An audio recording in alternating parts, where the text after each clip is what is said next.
Hello, friends. I'm Kush Khandelwal, and this is Ageless Athlete. A few years ago, I started asking questions that would not leave me alone. Why do some people keep pushing mentally, physically, spiritually long after others burn out or break down? What does it really mean to age well when you still crave movement, meaning, and mastery? This show is my search for answers. Each week, I talk to elite athletes, everyday adventurers, and pioneering researchers who are stretching the limits of what's possible across age, injury, illness, and self doubt. You will hear hard won lessons, untold stories, and science backed strategies for building a body and mindset that lasts. For those of us joining for the first time, welcome to the show. For the rest, thank you for joining us again. Time is our most valuable asset, and I deeply appreciate you giving me your time today.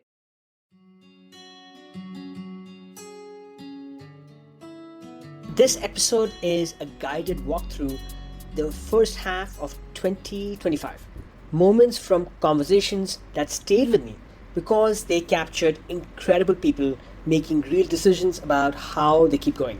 Not in theory, but in practice. We begin with Zahab talking about choosing movement during chemotherapy, not as a training plan, but as a way to stay mentally engaged with life when certainty disappeared. Then we will hear from Lisa Smith Batchen reflecting on self chosen hardship and while learning how to suffer deliberately taught her restraint, patience, and clarity, especially as she has gotten older. Chris Burtish takes us into the first moments of a solo transatlantic paddle, where preparation and fear management mattered more than strength, and experience reshaped how risk was taken. Travis Macy shares how endurance changed when his father developed Alzheimer's, and how movement became a tool for connection, dignity, and identity rather than just performance. Then we will hear from Ned Overend on adapting expectations without losing competitiveness. Andy McWitty on the physical realities of aging joints and tendons. Jerry Moffat on mental preparation and focus. Then Dean Karnazes on simplifying effort under extreme fatigue. And then Bob Becker on starting endurance and running in his 50s. Then Bill Ramsey speaks on integrating ambition with a full intellectual life. And then finally, we have open water swimmer Sarah Temus on rebuilding trust in her body after illness. Each clip stands on its own, but together they point to the same idea: longevity isn't about holding on to who you were, it's about learning how to engage differently again and again. If something here resonates, you can find the full conversations by browsing the Ageless Athlete catalog from last year or by visiting the show notes, which will contain information on how to find each complete episode. This clip comes from a conversation with Ray Zahab. Ray is a professional explorer who's crossed deserts and polar regions for a living. But this moment isn't about expeditions, it's about the period before and during his cancer treatment, when he found himself asking whether what he was feeling was aging or something more. What you will hear is Ray describing the choices he made during chemotherapy to keep moving and to stay connected to his body and his life. We explore this in much more depth in the full episode. Here's my chat with Ray. Where are you with your cancer journey? A rare form of lymphoma, which is a blood cancer. And it sort of reared its ugly head for me in 2020. I was training for an expedition, an adventure. And I was like not feeling myself. And as a matter of fact, for a while, I was starting to feel like I don't say degrading, but I was like not at my peak anymore. I thought, am I just getting old? I'm 55 years old. So maybe age is part of it. But then my wife was like, no, something's not right. There's something wrong. And long story short, through a series of tests and over the course of 6 months, they were able to determine, it took them a while to figure out what I had, that this cancer that I had that basically was in my bone marrow was preventing my body from creating healthy red blood cells. My protein levels in my blood were extremely high, dangerously high levels of protein in my blood. And so it was affecting my ability to function, create healthy cells, everything. And so I would have to go into 6 months of intensive chemo and monoclonal therapy in order to beat this thing down into remission. Punchline is I feel great, better than I have in years. I the trails, I've tons of single track right behind my place where we live. I'm setting times on those trails that I haven't done in 10, 15 years. I'm in amazing shape right now. And I've got all kinds of expeditions on the go. But during that 6-month process of going through chemo, I was allergic to the monoclonal therapy, so I would get really sick. And the way it would work is I'd have 2 days of monoclonal and chemotherapy. Then I would have 25 days off. Then I would go in for the next session. And it would repeat itself like that for 6 months. And I made a decision. I thought to myself, I've earned the right to sit on the couch, binge Netflix, eat a bag of chips for the next 6 months, and get ready for chemo and do it again. But I decided, no, you know what? I want to get myself in the best shape I can. I want to tackle this thing head on every month. I want to come out of it and try to feel less shitty every month than I do the previous month that I've gone into the chemo. So I made a goal that so I do 2 days of treatment. I come home, I'd be sick on the couch. And then a couple of days, and my wife would get me up, and I'd start moving. I'd go for a walk. I'd start out with a 500-meter walk, and that was my first day of training. And I'd start all over again. And I'd get myself back up to a point that I was feeling really fit, and I would go somewhere in the world, and I would do something. With the approval of my doctors and all that stuff, safely, I would go and do something epic. And I did trips all over the place, all kinds of stuff. And I did this, and I repeated this process every month for 6 months in order to be in the best shape I could to tackle the next rounds of chemo, but also to mentally prove to myself that I could overcome it and that I would come out of this thing at the other end and be stronger than ever. And that's where I am now. And you know what? I'm in remission. And guess what? I never think about it coming back. I don't worry about it because there's too much good stuff. Cancer has taught me that there are too many great things that happen each day in our lives. The best day you have is the one that you're 6 feet up and you're not 6 feet under. Like you just got to try and everybody's experience is different. But you just got to try and find something in that day that's positive. Yeah. Every day being alive and healthy is a gift. And some of us have been learning that in a more challenging way than others. But your story of, or your experience of taking that step with fighting and trying to recover your health by going out and exercising and staying fit is maybe such a valuable lesson for us. But I can only imagine, Ray, I don't know enough about cancer, but I believe that chemotherapy is traumatic physically and mentally. And I'm guessing you have your round of chemo and then you wake up the next day and you're feeling fairly brutalized.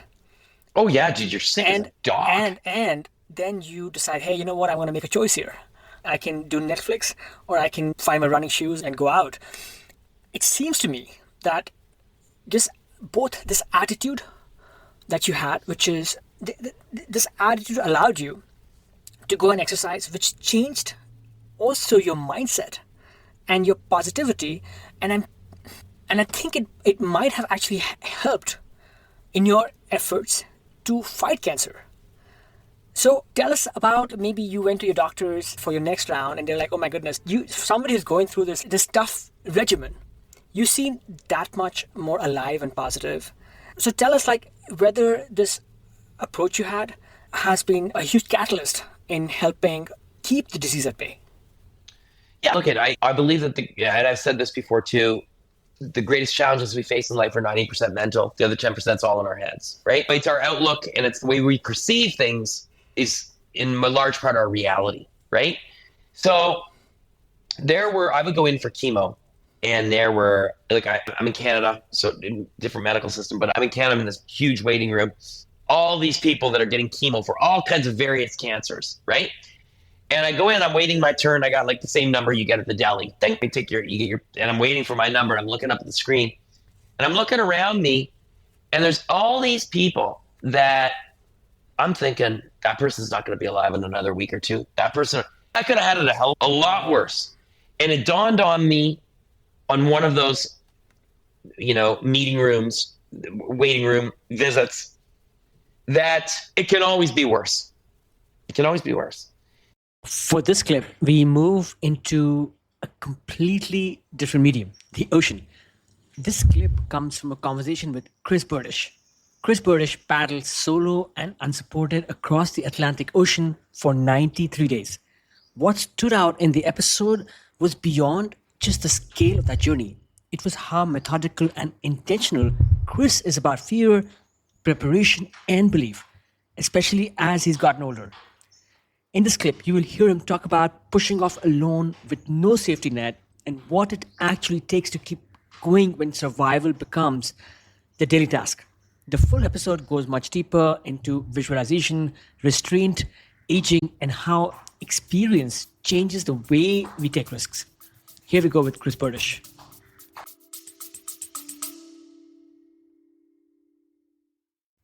Friends, it means a lot that you're here. I pour a ton of heart into the show. The research, the interviews, the editing, it's all me, trying to share stories that matter. If Ageless Athlete has ever made you feel seen, inspired you, or just kept you company on a long drive, or better, over a run, or a bike ride, I would be so grateful if you considered supporting it. Even a small amount helps keep it going, helps keep bringing the show to you for free. You can chip in at buymeacoffee.com slash ageless athlete. Again, buymeacoffee.com slash ageless athlete. You can find the link on the show notes as well. Thank you for listening and for being part of this. Yeah, I was my own send-off party. And when you're doing something like that in a foreign country with no one else around, no support, no team, nothing, it was the most terrifying moment of my entire life. To do something, to push off in the sheer blackness out into the Atlantic, to do something that everyone told you is impossible. And another guy that had tried 6 months before me that had only lasted 30, not even 18 hours before having to get rescued by the Coast Guard. It was, yeah, it was an incredibly poignant and testing moment physically, mentally, and emotionally for me, and how you push through your fears and adversity and keep yourself in a positive mental framework when everything around you is telling you not to go. But you have to override that and still proceed forward and just take that first stroke and that first paddle stroke and push through your fears. There's an amazing quote that I heard somewhere quite recently that says that fear is it's a mile wide, but it's only an inch deep. And I think it's a beautiful quote and terminology for framing fear in a positive way. You just got to just dive right in, and you've got to go head first into it. And when you do that, it's never, once you move through that first initial state, you know that you can overcome it. But you've got to take that leap when everything's telling you not to. And I've been very fortunate that I've learned those lessons through big wave surfing that I've applied through all other areas of my life as well, is that fear is debilitating for most people. But I've learned that fear is actually one of the greatest tools to be able to help you enhance yourself and overcome great adversity. Be the bison, as I say. The bison is the only animal that actually runs towards a storm. Did you know that? Sure. Yeah. So that was day one. Yeah, no, I think I read about the bison maybe when I was researching your book and your story. So just, putting a pin on that journey, pushing off the coast of Morocco by yourself after having faced incredible hurdles just seems so overwhelming.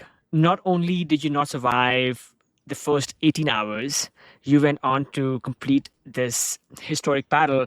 And I feel like ordinary person, they hear 93 days and alone at sea, and I think they don't actually grasp what that means. So maybe you can describe a typical day and what did survival look like? Well, survival is different almost every single day. The first three to 5 days of that journey were horrendous. Everything you could imagine could possibly go wrong went wrong, and a whole lot more. Even though I had a backup of a backup, I had my wind instrument stopped working, my autopilot stopped working, my water maker stopped working, all my solar systems went down. And then I was paddling between 12 and 15 hours a day. So the only way I can put that into perspective for most normal human beings, it's like doing a full Ironman every single day without having the luxury of being able to change your muscle groups to other sports, and also being able to then refuel after you've done your full Ironman for the day, to go home and then eat all the stuff that you want to eat, to refuel, and then rest for whatever 7 to 12 hours after doing a full Ironman, but doing that every day on freeze-dried food and not enough, on 3 to 4 liters of water a day, where I should have been on 6 to 10 liters of water a day, and then not having more than an hour and a half to 3 hours sleep, and doing that every day for 93 days. But most people talk about 93 days and they're like, oh, okay, 93 days is not too bad, because you just, at night, then you go home and you turn off the light and you jump into bed like you normally would, and you wake up the following morning 7 to 9 hours later. I never had more than an hour and a half sleep, two stints of probably 45 minutes at a time, and I didn't have enough food to be able to replenish what I was putting, like that I was taking out of my body every day. And in the first 3 to 5 days, I realized that even when I was not paddling, there was actually a current that was taking me back onto land. So the only solution I had to not get shipwrecked down the coastline was to carry on paddling. So I ended up paddling between 20 and 22 hours a day, and then not sleeping pretty much. So just so I didn't get shipwrecked down the coast, because there was no one that was going to be able to help me or support me. There was no team, there was no friends, there was no family, there's no Coast Guard, there's no one that you could call. So if I got shipwrecked down there, that was it, game over for me. So only solution I had was to not sleep and get enough further away from the coastline so I didn't get shipwrecked on the coast. And that was in the first 5 days. And then after that, I was pretty impressed and happy with myself that I hadn't died yet. So I sent out a message to say, well, if I can get through the last 5 days, then I can get through anything. And I pushed send, managed to get a signal. And when I sent that mail, what I didn't realize, what I sent out to social media, was that the incoming information that I got back was the weather forecast, which was that I was just about to get hit by probably the biggest storm of the entire journey, which most people don't really understand. When you're on a craft that's only not even a meter wide and this much above the water, you've got water coming over you all the time. I got hit by, I don't know, a 10, 15-foot wave that hit me from the side and knocked me off the craft just before dark that evening. Thank goodness my emergency tether engaged and I got dragged behind the craft underneath the water for about 30 seconds before the craft slowed down, and I pulled myself back up onto the deck. And then I realized it was too dangerous to be out on the deck in those conditions, because if I got separated from my craft for more than like 3.5 seconds or 4 seconds, if my tether snapped, my percentage ratio of survival wasn't like 50% or 20%. It was 0, instantly, game over, because my craft would drift away from me faster than I could swim. So don't get separated from your craft, otherwise you're dead pretty much instantly. Next, we have Travis Macy, a lifelong endurance athlete. This episode wasn't really about racing or results. It was about what happens when performance is no longer the center of the story. In recent years, Travis has been navigating his father's Alzheimer's diagnosis and rethinking what strength, success, and presence actually mean in that context. What makes this clip important is the way he talks about continuing to move, train, and compete as a way to stay connected. The full episode explores legacy and how our relationship with effort changes as life asks different things of us.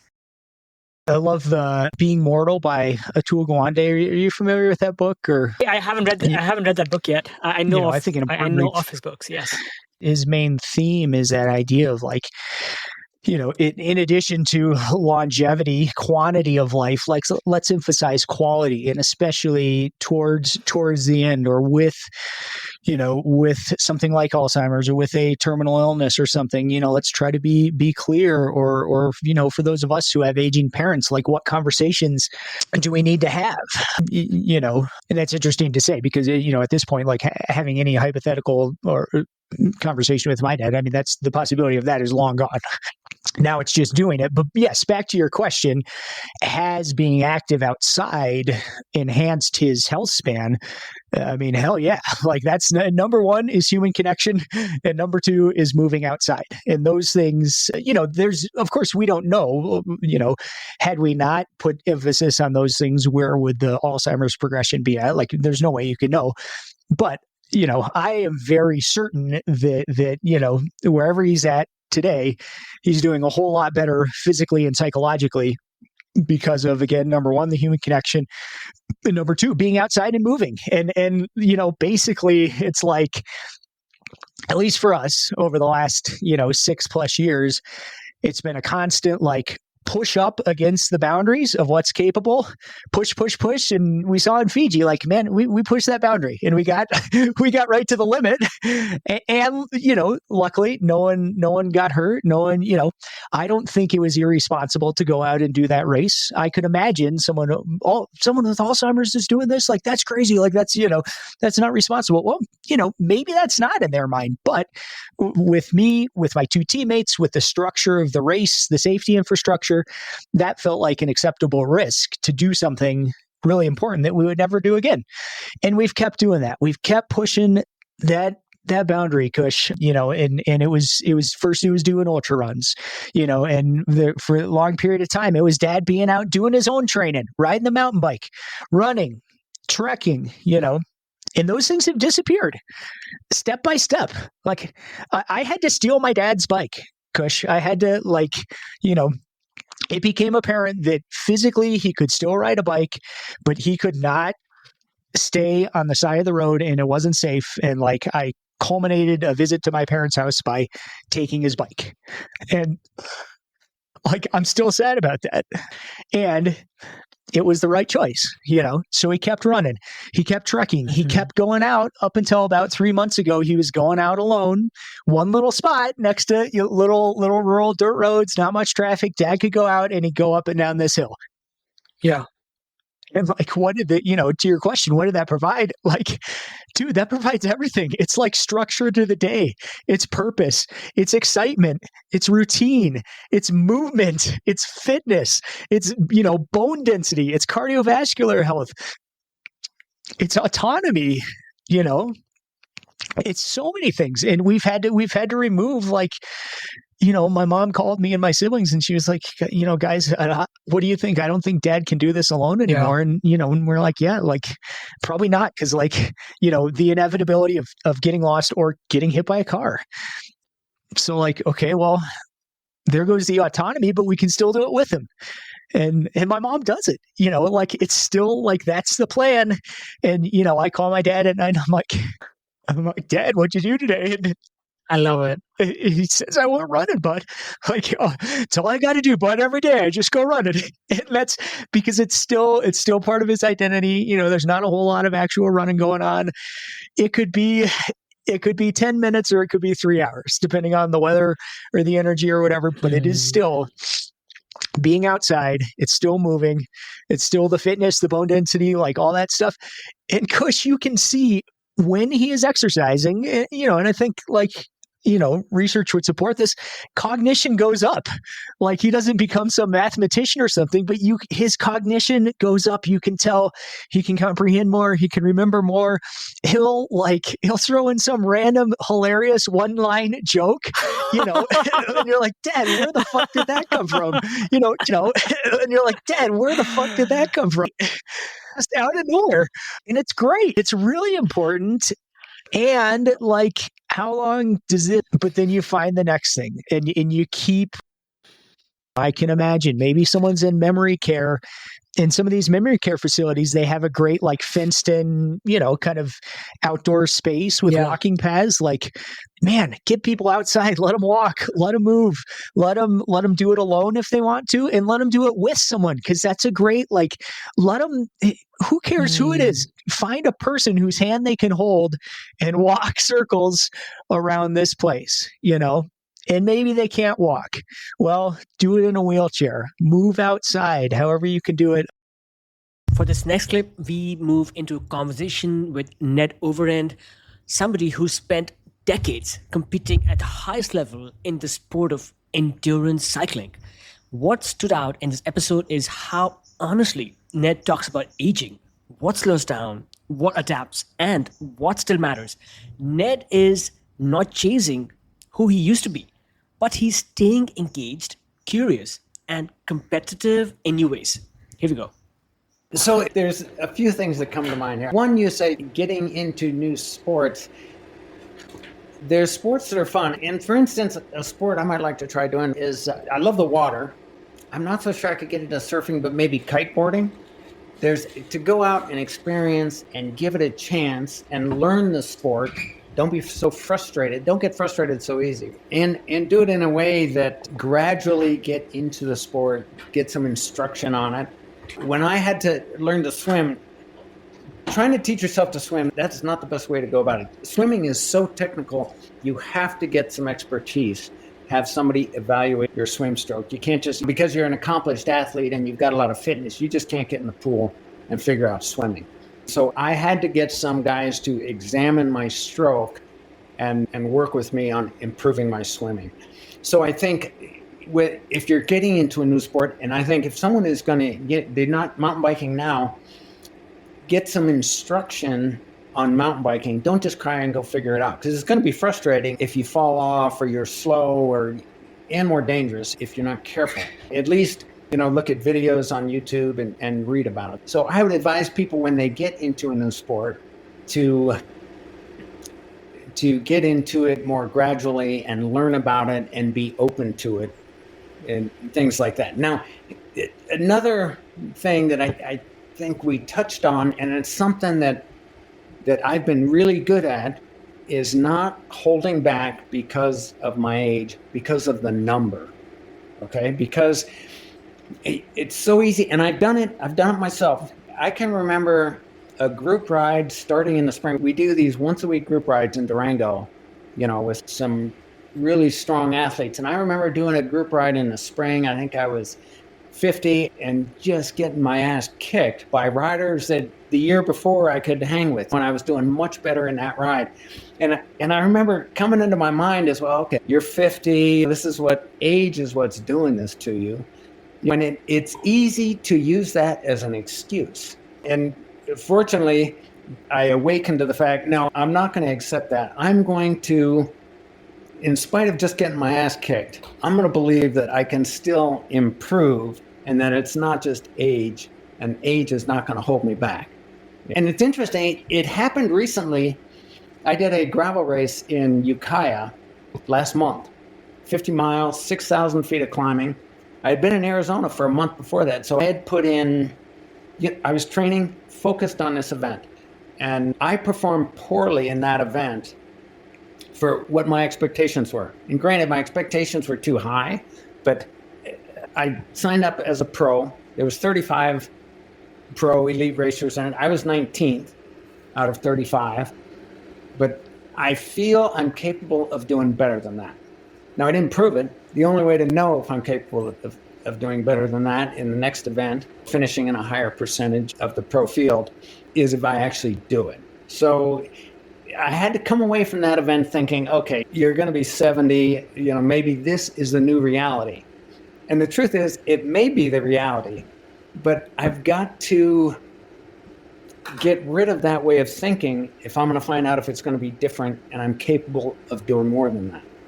You know what I mean? So I'll be doing obviously more races this year, and I hope to improve on that finish comparatively. But it's got to be a mindset of, that's not the reality, even if it is. You know what I'm saying? In order to find out if it's not, I've got to again and see if I'm capable of examining what my fitness was in that event and see if I can improve on it. And one thing, the week up to that event, my training was going really well. A week before, I got a cold. So I had to back off my training 1 week into it. But theoretically, backing off the week leading up to the race shouldn't hurt as far as your preparation. And I felt fine the day of the race. Maybe the cold was affecting me. And maybe that's just the performance I had in me at the time anyway. But you know what I mean? Your attitude towards it. Yeah, and that is what you seem to have this really healthy relationship with performance, where you spoke about not being fixated on those metrics. So a lot of us, who have been doing, let's say, a sport for a while, you get to some point where, again, you might start not being able to perform with the same level of technical competence. And sometimes a lot of people will stop a sport because they can't do it at that level, right? What advice would you give to people who want to continue finding that joy in their sport, but can't quite reconcile of that change in performance? Oh, I don't know. You have to accept that you are going to lose your level of fitness and your level of technical ability as you grow older. It's just going to happen. But trying to achieve your maximum ability for your age, that means that you can't be restrained by the number, okay? And mentally, you can't be constrained. It's inevitable that it's going to happen. I'm training now. I was thinking of it just on my ride the other day. I'll do rides that when I was younger, I would improve from them. Nowadays, it doesn't seem like I'm improving. I'm doing these rides, and in spite of the fact that I've been training, I don't have the momentum in my training, and is being constrained, I'm sure, of course, by age. It's only natural. So I have to look at the different modalities. Sleep is one. It's different types of recovery. Nutrition is going to be important for sure as you get older and you want to improve. You just look at the different ways to maximize being able to do whatever you can for your age, not letting that number restrain you. And to be honest, for sure, I am not as good technically as I was. I ride with some young guys, and it's really important not to chase them too hard. Because one thing that'll really slow down your building fitness is throwing yourself on the ground and hurting yourself. And it's really important not to have too much machismo when you're mountain bike riding, mountain bike racing, because getting hurt isn't doing you any good, and it can really set you back. So it's important to stay within your ability, yet at the same time, push the envelope of your current abilities a little bit.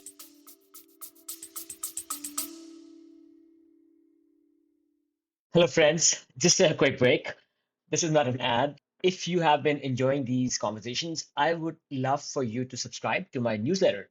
It is where I go deeper, sharing stories, reflections, and behind the scenes insights that don't always make it into the podcast. I write about what I'm learning from elite athletes and how to stay ageless in body and mind. If you have ever wanted a thoughtful, inspiring read that ties it all together, training, aging, mindset, and awe, you will love this. You can find the link in the show notes or just head to agelessathlete.co. Again, www.agelessathlete.co, that is, to sign up. And yeah, just a couple of emails a month, and you can unsubscribe anytime. Absolutely no spam ever. Okay, back to the show. At this point in today's show, we change the conversation. We step away from personal stories and into the physical reality of aging bodies. This clip comes from a conversation with Andy McVitie, who works directly with athletes dealing with wear, injury, and long-term adaptation. What makes this one different is its honesty about joints, tendons, recovery, and the limits we can't negotiate our way around. The full conversation digs into how aging athletes can keep training intelligently without denial. All of those in one person in the presentation. You will have somebody come who might say, I've got, but that's normal. This is the thing. This is, again, you will have somebody who, let's take a climber who's been climbing for 40, 50 years, they're in their late 60s. Is their rotator cuff going to look like it did in their 20s? No, it will likely be what we would class it as a degenerative rotator cuff. Is their shoulder joint going to look the same as it did in their 20s? No, it will very likely have arthritis and all sorts of adaptive changes going on in there to do with having been an overhead athlete for 40, 50 years. Are they probably got less energy than they did when they were 20? Yes. Have they lost some power? Yes. And we can come on to the kind of the reasons for loss of power and that type of thing. But it's not going to be one thing. All of that is in there. So they say they come, I've got sore fingers, I've got a sore shoulder. Sore shoulder is definitely very common in older climbers. You've got to, again, going back to before, it's this holistic point of view. There's no point in me just, that's not the shoulder. No, it's a shoulder with a problem, but that shoulder is attached to an individual. It's attached to a person. Their history is important. Their wants, their drive is important. You know, why they're here, what do they want to get? Is that realistic? We need to have that conversation sometimes. Yeah, it's that full picture, and so you can't give the same exercises or the same prescription to one person as you would as the other, because you may have to consider, all right, we need to strengthen that shoulder in order to improve the symptoms I feel are coming from it being arthritic. And we know that one of the best things you can do is to improve control and strength and robustness of a joint through muscular improvements. Could that impact the rotator cuff? Yes. So it would look possibly different for an older athlete than it would do for a younger athlete. I might work in different angles, for example. So rather than overhead, I probably wouldn't do this, but it's just an easy example, pull-ups. Yeah, a very overhead. We're not actually often in this plane of movement in climbing. We're most often out in front of us. And it can be very irritable for an older shoulder that's maybe lost a bit of range and there's some issues going on in there. So we work pull in front. It's still pull. Yeah, it's actually arguably a bit more relevant as a climbing angle, that kind of thing. We might focus more on time under tension, which will stimulate muscles, but will also actually have an effect on tendons, a positive effect on tendons. Yeah, common things that I see in older athletes is a bit of everything, and maybe that's the decline. Maybe that's that you've not just got one thing, you've got one thing with another, and then that gets complicated, doesn't it? That can feel a bit too much. That can feel a bigger hurdle to overcome, because we've not just got one thing, we've got all these other things attached with it. I suppose if we took an example, and the really common one, and I hear this all the time when I go to the climbing wall over winter, the climbing gym. There's a really fortunate in Kendal, got a fantastic, enormous climbing routes wall here. Really popular, fantastic to see when I go, which is often during the midweek rather than weekends. It's full of ageless athletes. Yeah, there's people in their 80s that are climbing, like the youngest there. Yeah, it's absolutely fantastic. Wow. Yeah, it's brilliant.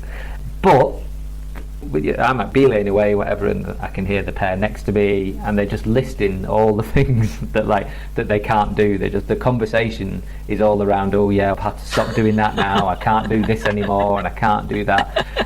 And yeah, or have you heard about this and that? Yeah, and it's quite negative. And these are positive. These are the people that, I guess, in some ways, for the health service and stuff, that we don't need to worry about. These are the people that are being active, that are being social, that are getting out there. Yeah, so goodness knows what the rest of the people are saying. But the biggie is sore knees. That's the number one that starts and stops people from doing whatever it might be. So there's quite a big trad climbing area around here, got the mountains in the Lake District. It tends to be quite a steep, high, long walk in, do your climbing, walk back out. On the walk back out, got really sore knees. Yeah, take your ibuprofen and anti-inflammatories and that kind of thing. They'll manage it like that for a couple of years, and then eventually they'll just decide that's too sore. I'm not enjoying that anymore, so I can only go to the crags that are more roadside, that type of thing. Or yeah, I'm going to have to stop hiking and this kind of thing. And it just, the world gets smaller, and that's going back to people in their 30s and the 40s. What the problem was, reducing opportunities to be active. And then the same happens. They're now no longer hiking for more than 20 minutes. So there goes some cardio. That's going to have an effect on their overall condition and fitness. Plus, obviously, if they were bothering to walk up a mountain to go trad climbing, that's obviously something that they love, and now they're not able to do that, and that's really sad. And the vast majority of the time, it's something along the lines of a patellar tendinopathy. It needs some focused strength work, working along time under tension, that kind of thing. Quite easy to address, is the really frustrating, annoying thing. If you can find the right entry point and strengthen from there, it doesn't need any special equipment. You can probably just do it at home. Yeah, even some warming up techniques and things like that, which people never do for walk-ins. Yeah, it's a bugbear of mine, in that we will warm up so carefully for climbing, and then we'll spend Monday to Friday sat in an office, and then on Saturday morning we'll drive somewhere, get out, put a 15 kilo trad pack on your back, and then try and walk up a 45 degree side of a mountain, and then wonder why our knees are hurt. Next, we move into a very different type of conversation. This clip comes from Jerry Moffat, one of the world's first professional rock climbers, known for his intensity and focus. What stood out in this episode wasn't aging or longevity, it was how methodical Jerry is about performance, minimizing variables, controlling attention, and preparing the mind as deliberately as the body. The full conversation goes deep into obsession, visualization, and focus, and what that mindset can teach us far beyond climbing.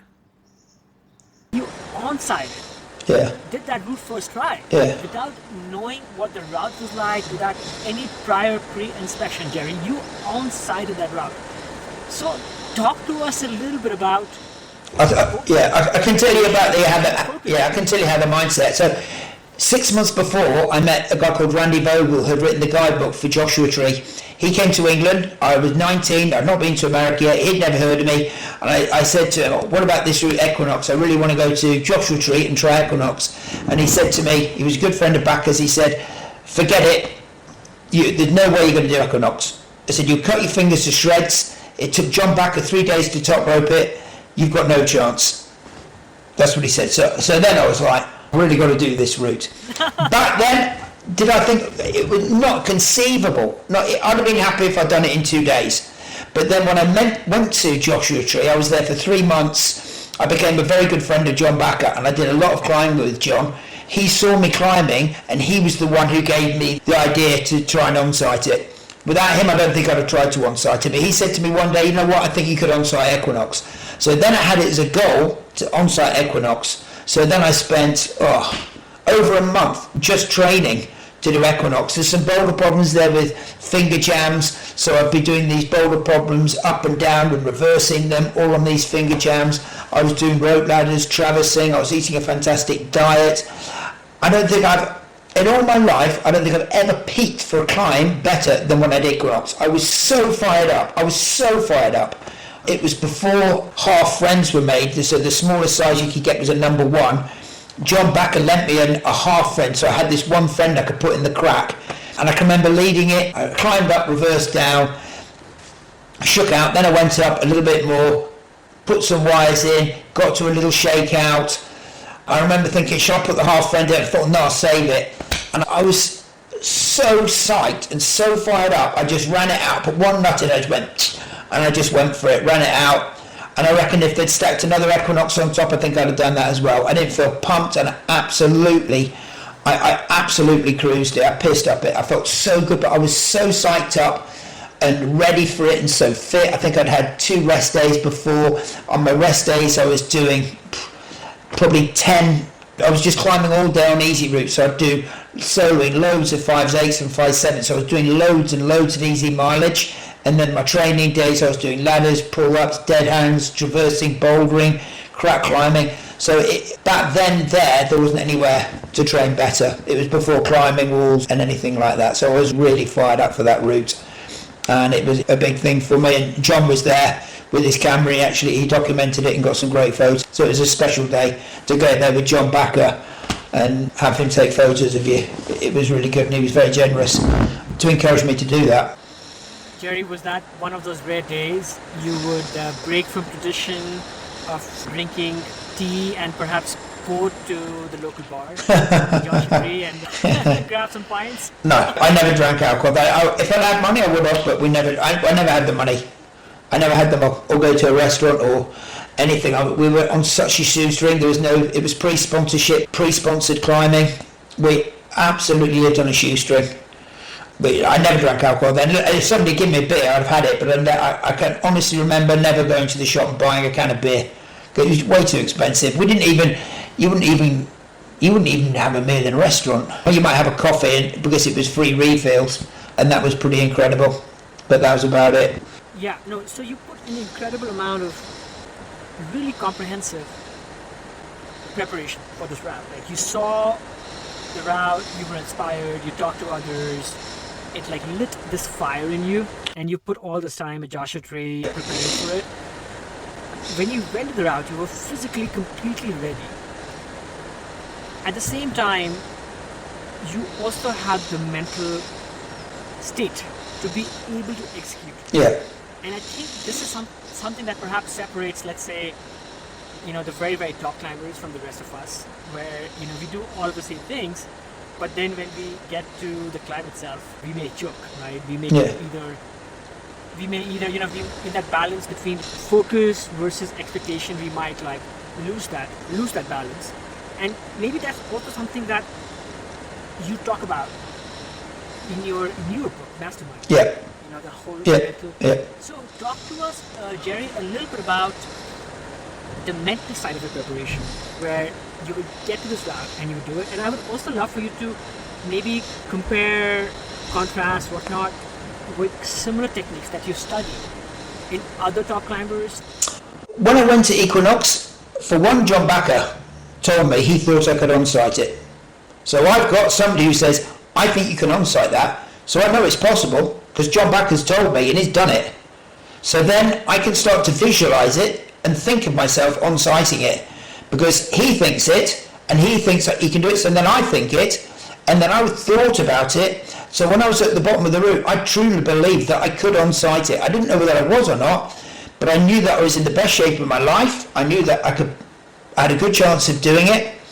I was confident, and that confidence was instilled into me by John Backer, and myself talking about myself on-siting it with John Backer, thinking about it and visualizing it. So we talked about on-siting it, I visualized it, and that instilled the confidence. So if you're trying to do something, I would say the more you talk about, think about, and write about something doing, the more likely you are to actually on-site it. And Adam Ondra is no different from all the other climbers. He's got it. Yeah, he's a little bit different. He's got a really good attitude about being confident and just preparing things. He's confident and he thinks about things in the right way. If you get to the bottom of the route and you've got any doubt and you think you're not going to do it, it's going to be a lot harder to do it. So you really want to be visualizing things. I would say the one thing I learned from writing the book, you don't want to be optimistic. You want to be pessimistic. You want to be pessimistic about everything before you go to that route. Because if you're optimistic, you're going to think to yourself, don't really need to train about that. Don't really need to think about that. Where's the crux? It doesn't really matter. I'll probably just wang up. You'll probably just do it. You want to be pessimistic. So you want to go, where's the crux? I've got to find out where that is. What's going to happen if that goes wrong? What happens if that goes wrong? What happens if I get pumped there? These are all the things that you need to think about prior to going to the route. Being that pessimistic beforehand can lead you to being optimistic when you get there. So when you stand at the bottom of the route, you know, what happens if you get pumped? My fitness is good and I can shake out anywhere and nobody's better than me in the world at shaking out. What happens if I read the route wrong? That's probably not going to happen because nobody reads climbs better than me. What happens if my foot pops on one of the moves? I know that my foot pops doesn't make any difference because I can remember that climb I did 2 weeks ago, my foot popped and I still did it. I know I'm ready for it and I've thought about everything and I know what how I'm going to deal with all those things. So I would say be pessimistic, think about all the things that could go wrong, how you will deal with those things going wrong when you're on an actual climb. So when you're at the bottom of that climb, you can go, I thought about everything that can go wrong and I know that I can deal with every single one of them and still do the climb. That's how you get to that position. Next, we have a conversation with Dean Canozes, one of the most recognizable faces from the sport of ultra running. What stood out in this episode wasn't the scale of what he's done, it was how simple his approach becomes when things get hottest. Dean talks about quieting the mind, letting go of outcome, and focusing entirely on the next step. A mindset he's relied on for over 30 years. The full conversation explores longevity, attention, and what it really takes to stay in the game over a lifetime. Was there a race, Dean, that almost broke you? I mean, and there's been many. There's a race called the Badwater Ultra Marathon, which we talked about, which is 135 miles across Death Valley in the middle of summer. And I've done that race 10 times, and every time I thought, I'm not going to make it. Like I'm done. I can't make it another 10 feet, let alone another 30 or 40 miles. So I think the appeal of that race to me, why I kept going back, is because I thought it's so uncertain. When the gun goes off to start that race, there's so much uncertainty that every time you finish it, you prove to yourself that you did something you thought was impossible. And people say, well, come on, you've done it 10 times. Like it's you know what it's all about. I do, but it's still the same challenge the 10th time as it was the first time. So that's what I love about ultramarathoning, is that you can never take it for granted. No matter how good you are, there's no certainty you're going to reach the finish line. Absolutely. And I also have sensed that, you can be the most prepared person, but if you are in some of the environments that are as harsh as the ones that you just described, there's so much that is left to that moment, that condition. I know you have likely spoken about this before, but any couple of things you fall back on, Dean, when you encounter conditions, or let's say a point of suffering which seems almost otherworldly, how have you found a way out? Yeah, I mean, people sometimes ask me, what do you think about when things get really tough? And I tell them I don't. I mean, thinking is the problem. Don't think, just do. I've paid attention to what I do when things get really, really tough. And what I do is I don't think, I just execute. All I say to myself is take your next footstep to the best of your ability. Okay, take your next footstep to the best of your ability. I don't think about the future. I don't reflect on the past. I don't do anything except be in the here and now, the present moment of time, and put my next footstep in front of my next footstep. And it's not so easy to do, because our minds, even when you're exhausted, our minds are so active. I mean, even now, as we're talking, you're thinking about 100 things. You're thinking about, where's my next client? What am I going to have for lunch? What's my next question for Dean? When's this podcast going to be over? But somehow quiet your mind and just focus on your next footstep. You can get through anything. And I've done it time and time again, where I thought, I'm never going to get through this. And I've just said, don't think about it. Don't think about how much further you've got to go. Don't think about where the next aid station is. Don't think about what you're going to eat. Just be in the present moment of time and take your next footstep to the best of your ability. It takes me back to my childhood a bit, when my parents would take us trekking and backpacking in the mountains. And the goal was to make it to the next tree. We were these, my brother and I, these petulant, distracted kids. And the goal was to just make it to the next tree. And then the next tree. And then before you knew it, we would, I sometimes wish that as adults, we would be, again, as or close to as impressionable as we were kids, and we would just listen to like a simple goal and try to maybe just follow on that goal. One thing also, Dean, I wanted to ask you is about, again, the relationship to the process over the years. So when we were exchanging notes, we talked about getting beat up while surfing at Ocean Beach, the coastline and the surf break outside San Francisco, which both of us called our home. I started surfing it at OB in 2008, soon after I moved to the city. And I just remember I loved all of those beatings, Dean. Like, you know how difficult getting out at OB is, even on, like, let's say a not so intense day. I loved all of that, right? I was learning every little wave battled through felt like a win. But now I don't seem to enjoy it as much. I have to confess, I don't look forward to, I'll sometimes not go out on those days when it looks like I might suffer more and I might not make it out. So how has that relationship with, again, the fight changed for you, Dean, over the decades? Yeah, the fight has changed in that, before I used to think about getting on the podium. Now I think about finishing the race. Like, can I get to the finish? So it's more now for me about longevity, about staying in the game. I've been doing this for over 3 decades.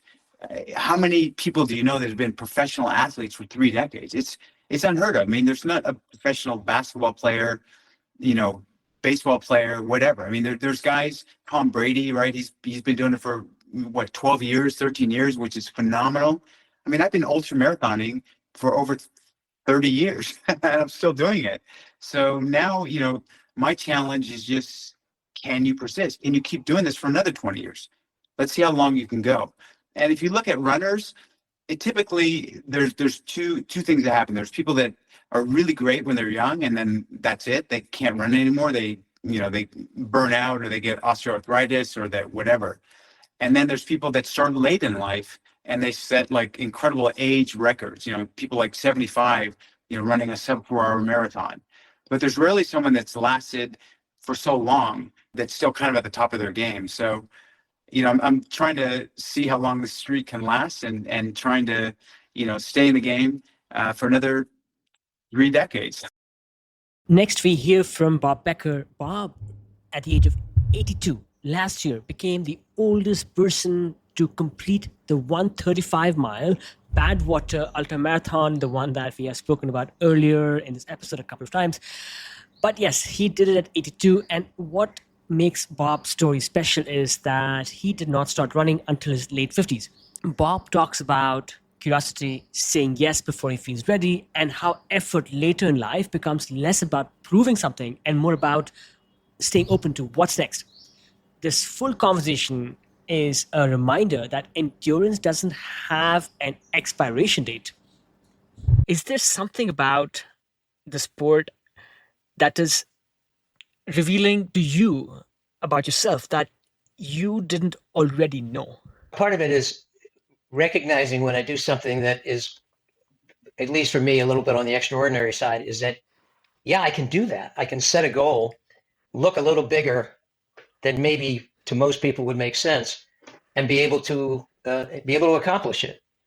And as the years go by, I'm still able to do those things, so that it once again gets back to the notion that there's no reason that age has to stand in the way of adventure and excitement and doing difficult things and remaining active in this world of sports. And so it's sort of like each time I'm able to do something, it motivates me to want to do or explore even more. It's self-fulfilling, I suppose, in that respect, if that makes any sense.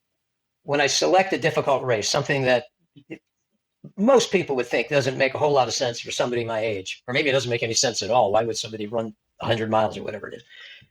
And then I finish it, or I accomplish it. It becomes self-motivating. It tells me, yeah, I can look at bigger and more complicated things, and absolutely have the opportunity to complete them, to set the goal and achieve the goal. And there's no reason why I can't continue to do that indefinitely, as long as, again, I'm pragmatic about what makes sense. I mean, I'm still 80 years old, but challenging myself is still very important to me, and I'm sure it will be for a long time. And by actually being able to accomplish something, or know that I could have, except for some odd circumstance like getting sick, it motivates me to continue to look for the next big thing, or just the next fun adventure to have. That's all. Running with friends in Europe or something, which I did last year. It wasn't a race. It was just a one-off adventure that was absolutely fun, a blast, at a great time. And we ran a lot of miles, but it was something I was able to do and absolutely love doing. So it doesn't have to be a formal race either. It can be a one-off kind of adventure. Do you have maybe one or two stories of transformation where somebody that you perhaps inspired or coached or brought into running changed their lives? I think I can only generically say that I've had many, many people who've told me just exactly that, who never thought that they could do something like this, and that going from, and many of them were runners, they'd run a half marathon or something, and then they moved up, decided to try an ultra. It became very, very important to them, and in many ways, in many cases, translated to other part of their lives where that might have been in a job that wasn't the greatest thing in the world, and just found the courage to go out and try something new and that they never thought they could do.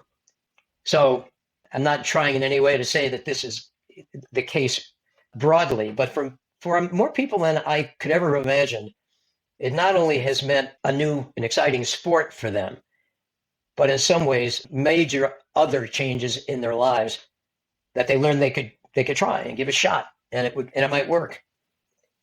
If I can give you an aside that is maybe somewhat related, I was telling you about that 2002 experience at finishing Badwater, and I want to share this with you and with people who might be listening, because it was so unbelievably profound for me. And to this day, when I read what I'm going to read you, it's very hard not to get emotional. So I've said to you that some people have been inspired to try new things. Well, when I finished that race in 2002, I crossed the finish line. Somebody pulled up a chair. I sat down for a while. There were a lot of people around. And as they started leaving, a woman who I did not know, who was not part of the race, came by and handed me a note and said to me, "Will you please read this, but not now, read it later." And I said, "Sure." Now, the finish line at Badwater is on Mount Whitney, and it's an area where there's camping up there. There's a campground. And I'm guessing that she came from the campground, and because of all the excitement of the finish line, very frequently people who are camping up there kind of hang out and see what's going on. And I'm guessing that's what happened here. Well, she left me a note, and I read the note. I'm going to read it to you now. And she said, "I have been looking for some reason to stay alive. As I watch you make it up the hill, I told God, if you made it to the finish line, I promise to live 100 more days, then take it from there. You never know how you're going to affect people. You just never know." So I wanted to share that with you, because that was certainly the most impactful thing that's ever happened to me in 20 years of doing this crazy stuff. And that sort of alone by itself almost makes it worthwhile. Let's talk about this idea of the pain box. Okay, perfect. Apparently that term is associated with you in some way. So tell us, what is that all about? Okay. I think I came up with this kind of as an attitude where I think I was studying Stoic philosophy a little bit maybe at the time, but it seemed like in training and like dieting, you're constantly being bombarded with, oh, here's a way you can get stronger, or here's a way you can lose weight, and you don't actually have to, you can eat everything you want, or you don't actually have to train. Just do this for 5 minutes and you'll have everything you need, and you'll get much stronger. And it's all crap, right? I mean, it's all BS. And so a sort of approach that I like is to, no, you are going to deal with pain. You have pain in your life, and you should just accept that, and don't think that you can get by without accepting the amount of pain that's actually going to exist in your life. However, one thing you can engage in is what I call pain reallocation. Okay, so say this piece of paper, let's suppose that this piece of paper, this volume, represents all the pain in your life. Okay, but there's two different kinds of pain, and imagine that this volume is separated by a divider. And so let's say that on this side is the kind of pain that's associated with hard work, sacrifice, discipline, really things that you normally know you should be doing, but maybe you're not doing. And then on this side is a sort of pain associated with dissatisfaction, not achieving your goals, failing in various ways, not being fulfilled. And so the way to think about this, I mean, this is just a geometric representation of something I think we all deep down know, is this divider is not going to reduce the overall amount of pain in your life, but you can engage in pain reallocation, where this kind of pain, which I think most people want less of, the pain associated with failure and not achieving your goals, can be reduced. You can move the divide over so that quantity of pain becomes much, much less. But the only way that's going to happen geometrically is if you substantially increase this amount of pain. And that means you have to work harder and have more discipline. So that's what the pain box is about. So there's this pain reallocation where you can swap out this kind of suffering for this kind of suffering, but that means there's more hard work involved. And then if you back off the hard work, of course, there'll be less suffering in that sense, and devotion and dedication, but then you're going to have a much greater volume of the kind of pain associated with not achieving your goals and dissatisfaction. So I kind of came up with that because what it does is it helps make very vivid the geometry of how I kind of live my life, basically, which is, it's a kind of way of putting no pain, no gain. And only it's like, I realized that, wow, I really do want to have more success and I really do want to achieve certain goals. But given this sort of geometric representation, I can see that there's a direct inverse relation between that and how much hard work I do. And so that's what kind of motivated me to come up with the pain box. No pain, no gain, for sure. Anybody who's been in the game long enough can likely identify with that. I want to go back to the philosophy side for a second. Bill, you're a very thoughtful person.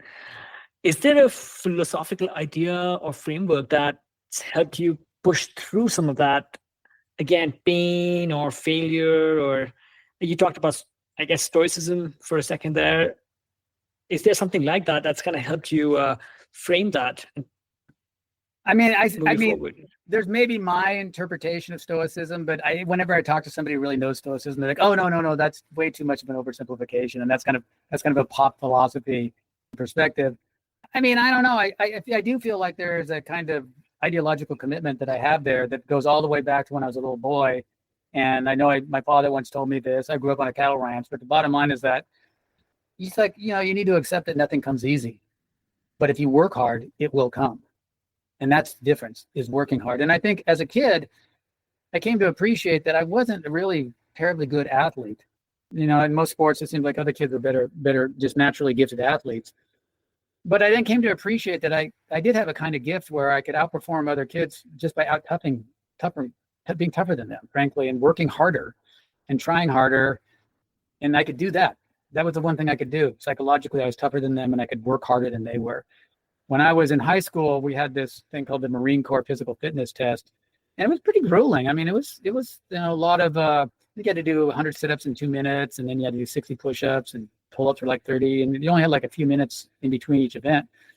And there was no coach or anything. So that's why I first started self-coaching. That's why I first started figuring out what kind of work I needed to do to actually do well in this. And it was kind of a place of pride in Madras High School, because we would always go up against the big Portland schools and we would always win. We were uniquely good at that. And so I took that quite seriously. And I think my senior year, I had the highest score in the country for that particular test. And that's when I first really came to appreciate that I like this process of self-coaching. And I also came to appreciate that regardless of what your natural talents are, I mean, obviously at some level it makes a difference, but at this level, it can all be overcome by just hard work and sacrifice. And I think, what you see at the top level, at the very Olympic level, is that you got people who understand that, but they also are naturally gifted. And so they get the whole package. But, even if sort of rank amateurs, you can actually go pretty far by just toughing it out and working hard and sacrifice and having discipline. And so that's always been my kind of underlying perspective, my underlying philosophy. This next clip is from a conversation with Lisa Smith-Batchen. Lisa is an ultra endurance runner, best known for taking on some of the hardest races in the world, including the Badwater Quad, 4 consecutive ultra marathons through extreme heat and elevation. What makes this episode stand out wasn't the scale of what she's done, it was how deliberately she thinks about suffering. Lisa thinks about hardship not as something to avoid and not as something to romanticize, but as something you choose carefully, because it teaches you who you are and teaches you who you are when things get uncomfortable. In the full conversation, we talk about aging, restraint, and why continuing to challenge yourself doesn't have to mean going harder. It can mean going deeper. You can find the full episode with Lisa. It's in the early part of 2025.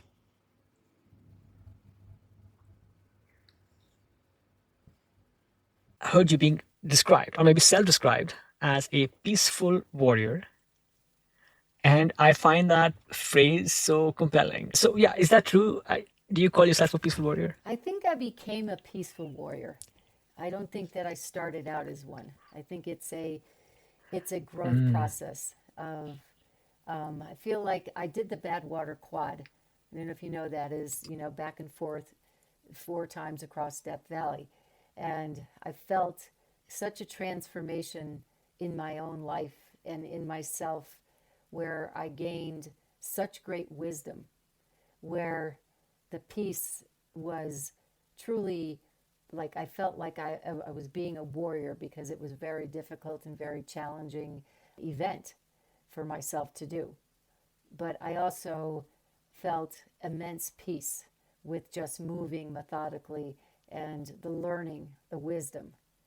And it ultimately comes down to love, right? That's ultimately what I feel life is about and longevity.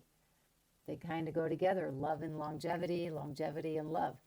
So, yeah, I feel like I grew into a peaceful, like being very peaceful person and trying to spread, peace and hope and love. And it's definitely it's a learned traits that anyone can gather and experience. For me, it came through endurance and being on my feet and time, with myself. I call it like, it's the greatest self-discovery of one's true self. Wow.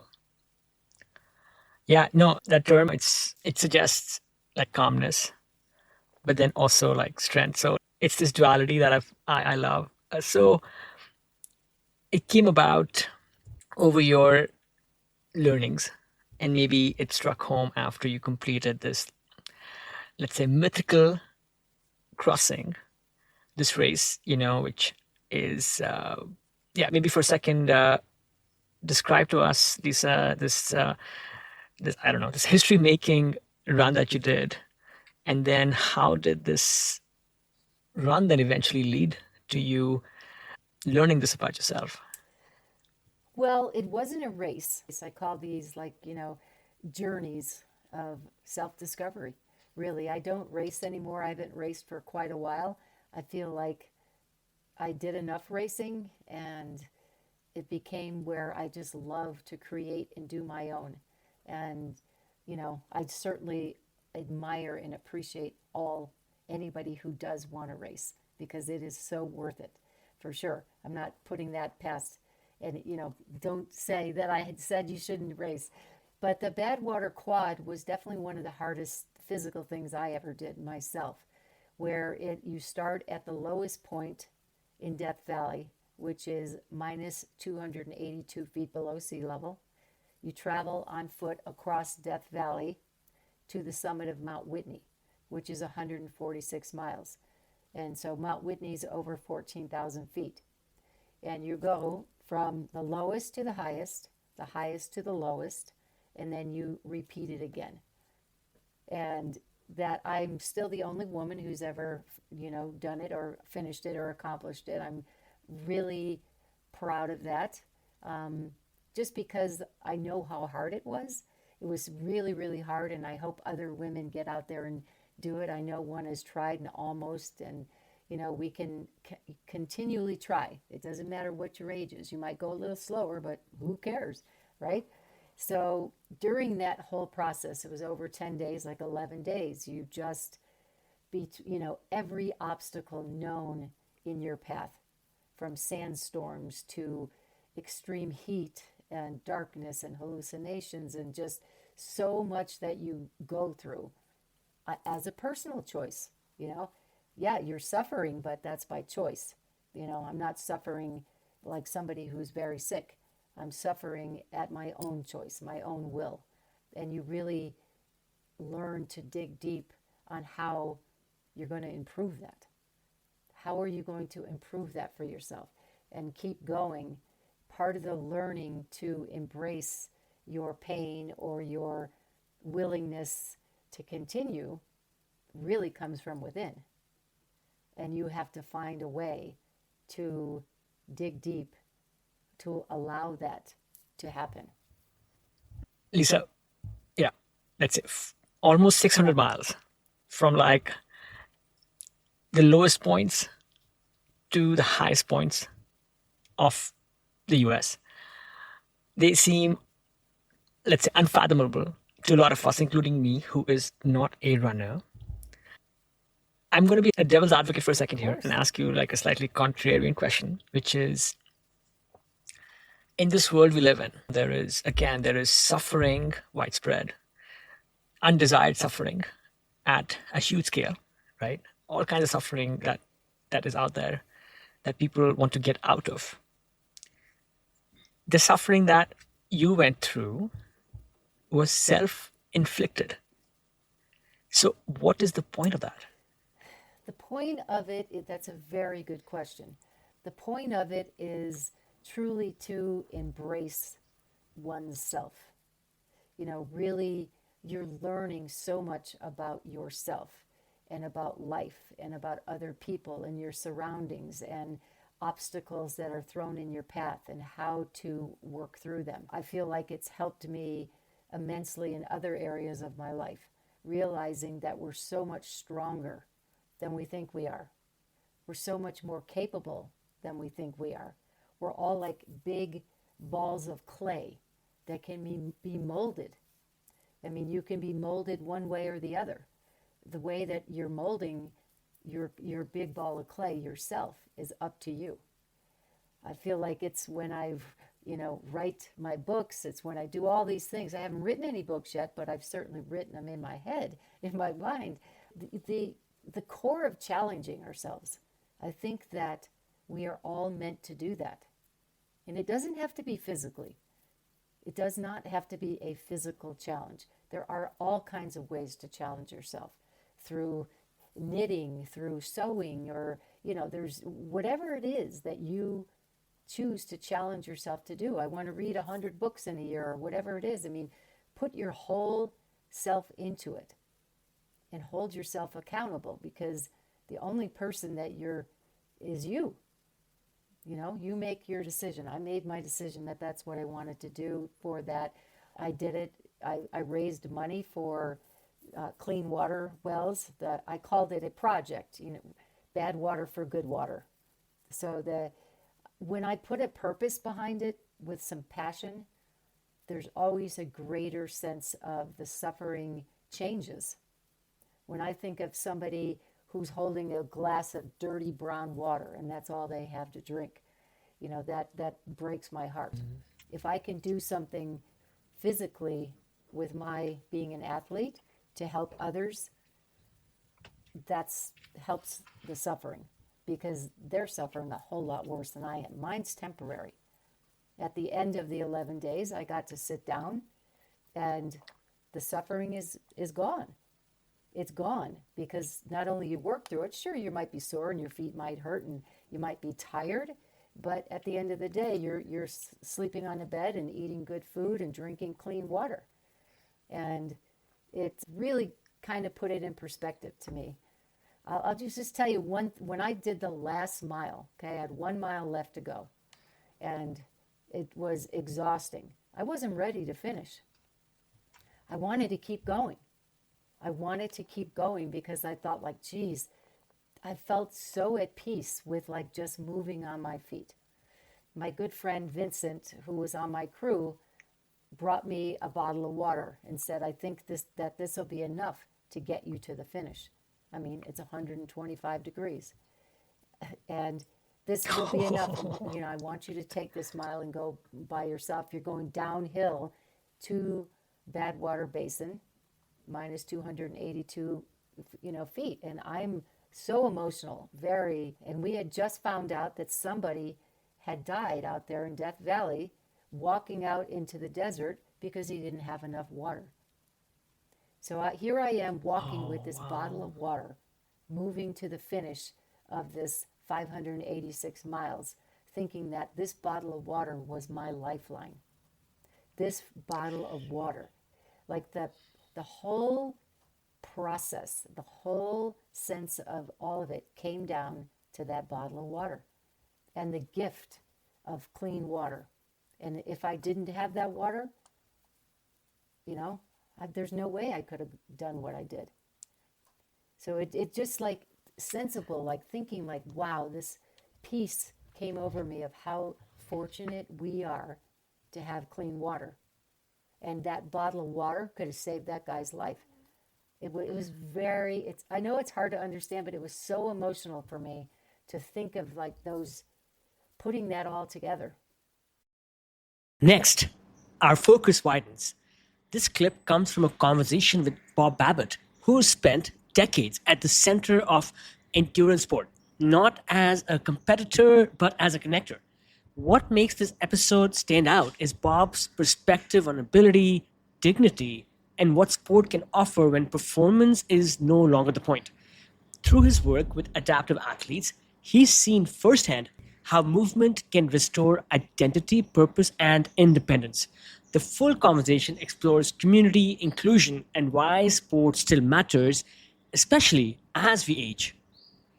What is your secret, Bob? What is it that keeps you staying fired? Oh, just over the years, just being with positive, upbeat people. And that's the other thing is when you talk about being ageless, a lot of people tend to hang out. If you're in the 70s, you hang out with other 70-year-olds. And what are you reading? They're reading obits.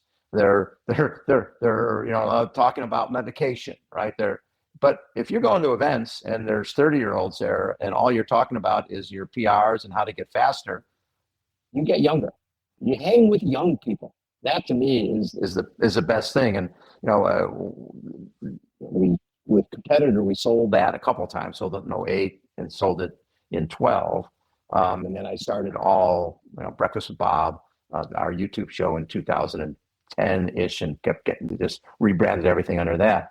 But it was one of those things with when you talk about ageless, to me what that means is that you hang with younger people so that you can accomplish what you want to do, but more importantly, you get the energy that they have. And one working for our foundation, if I've mentioned our Challenge Athlete Foundation, but we started that back in 1994 when a friend of ours was injured for a second time. He'd been a football player at Yale, was on his motorcycle going to acting class in New York City, got hit by a bus, lost his leg below the knee, came back to run a 3:16 marathon with a walking leg, and then came to Ironman, where I met him, Jim McLaren. He ran 10:42 in Kona, top 20% of everybody in a race, stopping to pour sweat out of his prosthetic leg as he's running along. At that point, he's sponsored by Budweiser, and he's traveling the world, and then 8 years later, he got hit again. He was racing in Mission Viejo. A van went through a closed intersection, hit the back of his bike, propelled headed first into a pole, became a quadriplegic. And at that point, I'd covered a lot of wheelchair athletes through Competitor Magazine. And the one thing athletes would tell me, I'd ask them, what's the worst part about your new life? Invariably, it was 30 years old. Here come mom and dad back in my life. I was independent. Now I'm not. So our goal became, we're going to do a little triathlon for Jimmy. We're going to raise $25,000 and buy Jimmy a van with hand controls to give him independence. Well, we raised 49, thought our job was done. And then 3 amputee women came to us and said, it's great we did it for Jimmy, but did you know when you get injured, your health insurance covers a walking around leg in an everyday wheelchair because they consider sport a luxury item. Insurance doesn't cover anything to do with sport. And you see our athletes are missing body parts and they've got big smiles on their faces because they're a lot of cases, they're happy to be alive. They've gone through some pretty major trauma in their life. And you see them not just living, but thriving and understanding that I lost a leg. I was never going to be an Olympic athlete, but I'm going to the Paralympics. And we got another young man. He was going to be playing collegiate baseball at East Carolina University.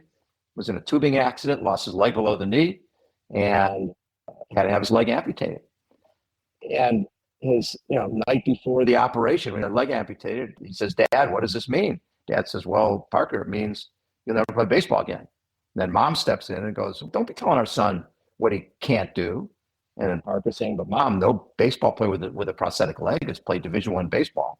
And mom goes, "But there has to be a first. Why can't it be you?" And it was. He was the first last February. And then the last couple of days, Friday night, he got his first hit since having his leg amputated. 2 days before, he drove in his first run with a sacrifice fly. And you see it picked up by SportsCenter, picked up by World News Tonight, picked up by MLB Network.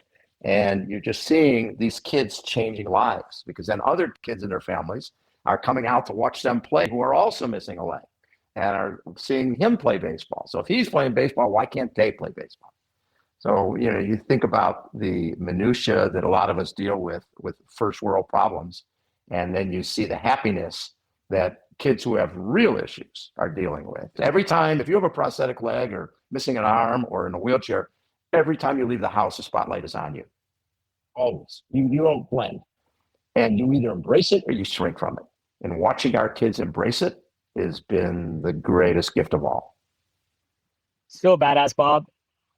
It sounds like the work you have put in with adaptive athletes and also, I believe, the Challenged Athletes Foundation, your contributions have come back to you, maybe even as a gift to you, in being able to keep you inspired.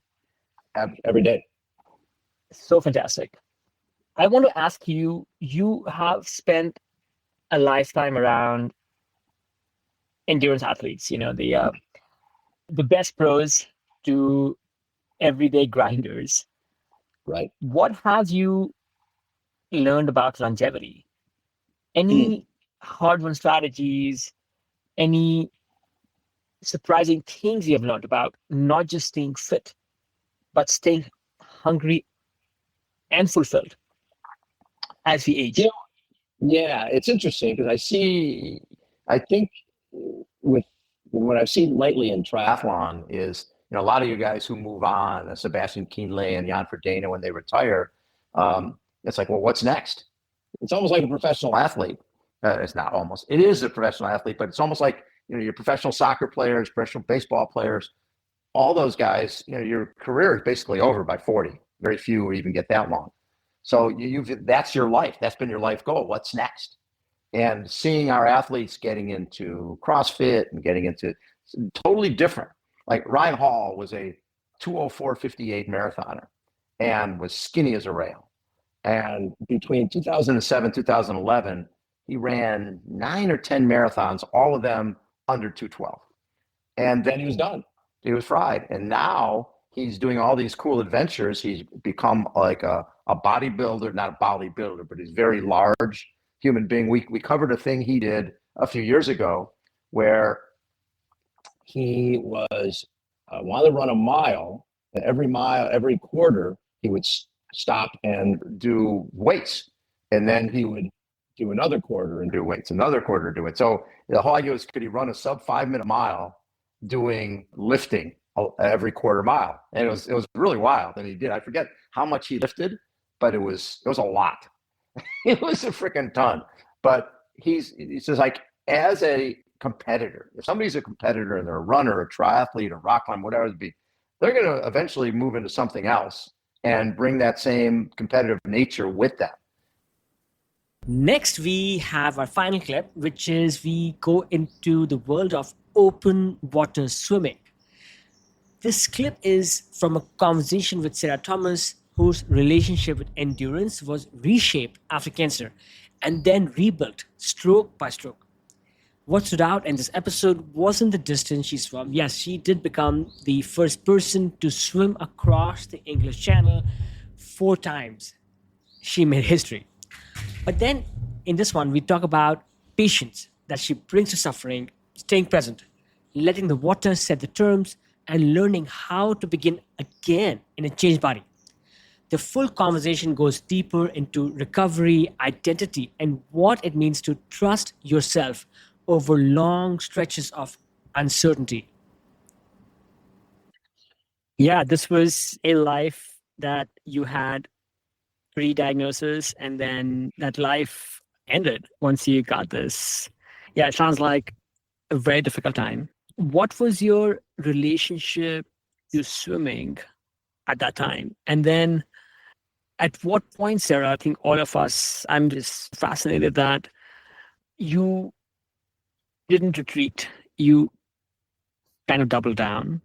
I'm guessing it wasn't quite as simple as that. So can you talk about how swimming played a role in your life as you were going through this mayhem? So I feel from the beginning, I was in this constant battle with my doctors. When can I swim? How much can I swim? What am I allowed to do? And they were all super encouraging of swim as much as you want to swim.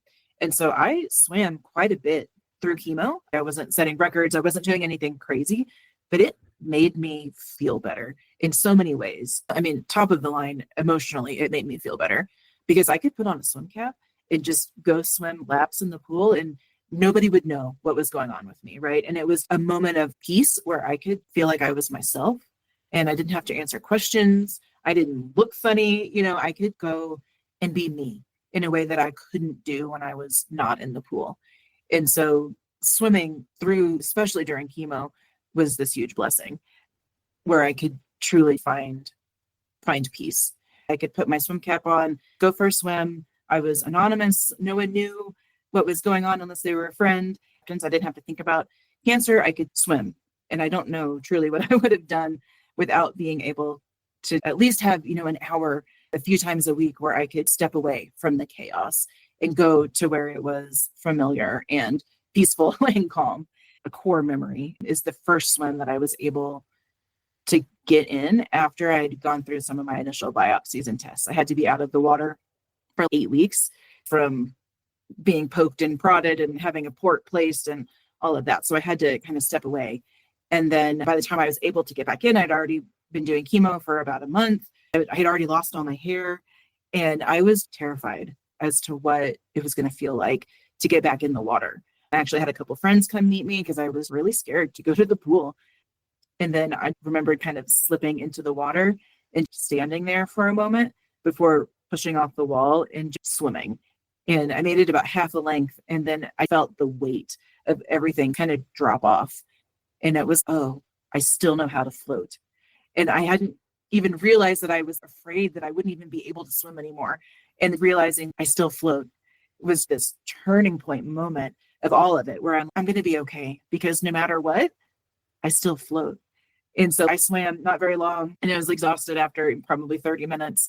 But just having that moment to be like, I'm going to be okay, I float, really helped me through the rest of my treatment. And so I did try to swim as much as I could possibly swim without pushing it. And there was a couple times I overdid it. My husband had to drive me home.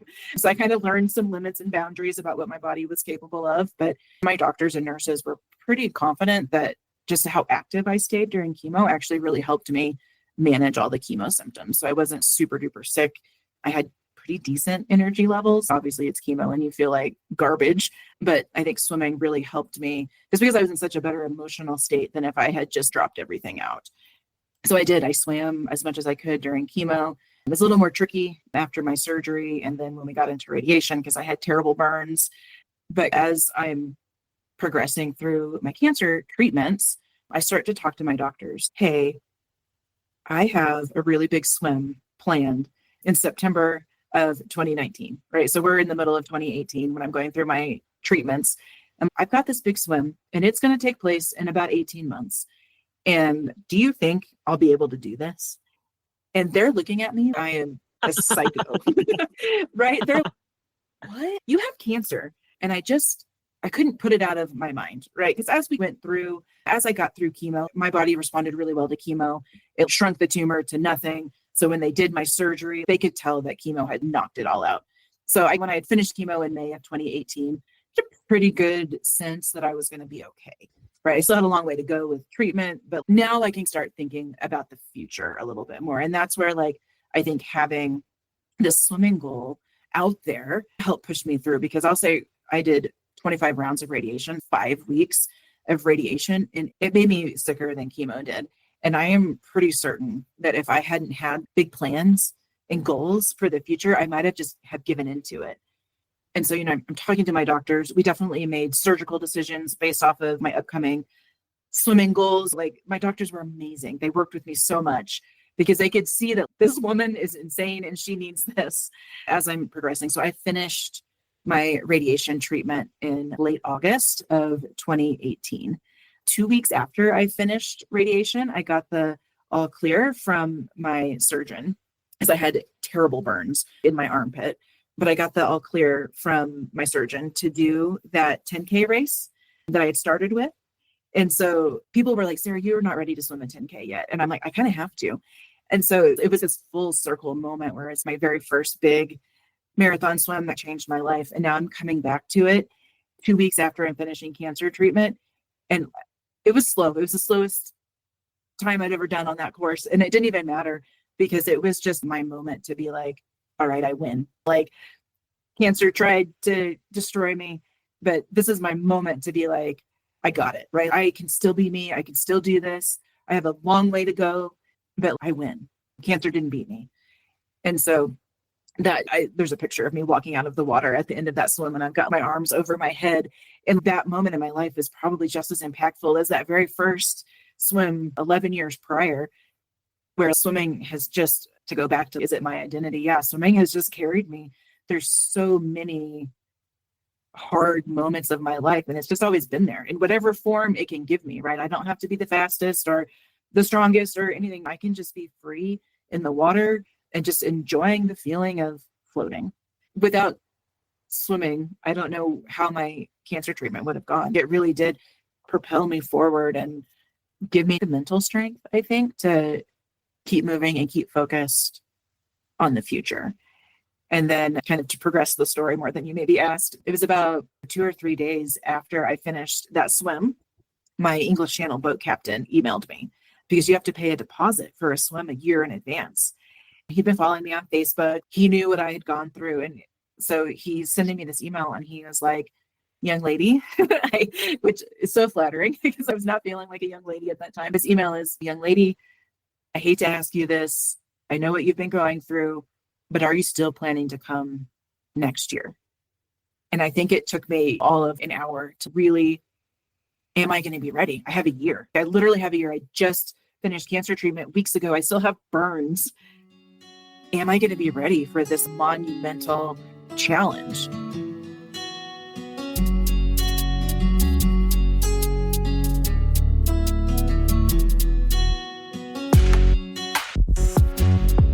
That's it, folks. Thanks for tuning in to this episode of the Ageless Athlete podcast. I hope you enjoyed this show just as much as I enjoyed creating and producing it. Whether you are an athlete looking to push your limits or someone striving to maintain a healthy, active lifestyle as you age, there is always something new to learn. From Ageless Athlete, we bring you a fresh episode each and every week. If you liked what you heard, we would love it if you would take a moment to subscribe to the podcast so you never miss an update. And if you really liked what you heard, please leave us a review, crush those 5 stars on Spotify or Apple Podcasts or wherever else you listen to your podcasts. It helps us reach more people who are passionate about staying strong and resilient, no matter their age. Don't forget to visit our website and leave your email so I can send you occasional insights, stories, and tips to keep you inspired and motivated on your journey. You can also follow us on Instagram at Ageless Athlete Podcast and on YouTube at Ageless Athlete Podcast as well for even more great content. All of these links are available on the show notes for this episode.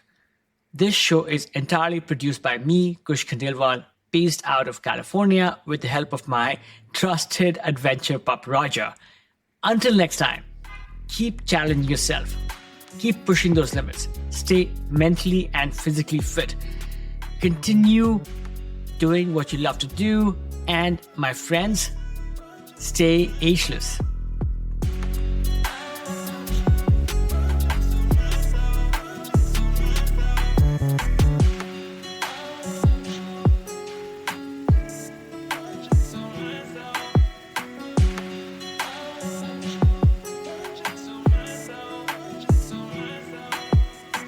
Friends, this is not an ad. This is just a quick message to those amongst us who are listening to Ageless Athlete podcast for the first time. I would love it if you would hit subscribe and follow on your favorite podcast app, whether it's Apple Podcast or Spotify or Stitcher or Overcast or what have you. We bring you stories and routines and other inspiration from elites in the world of the best outdoor sports. In each episode, you will find how these athletes stay connected to the outdoors, maintain peak performance, and continue to thrive as they age. I encourage you to look through Brad episodes and listen to a couple and see if they resonate. And then, come back next week. We release an episode each week. And I am really inspired to bring you some of the best stories from the world of the outdoors. Okay, back to the show.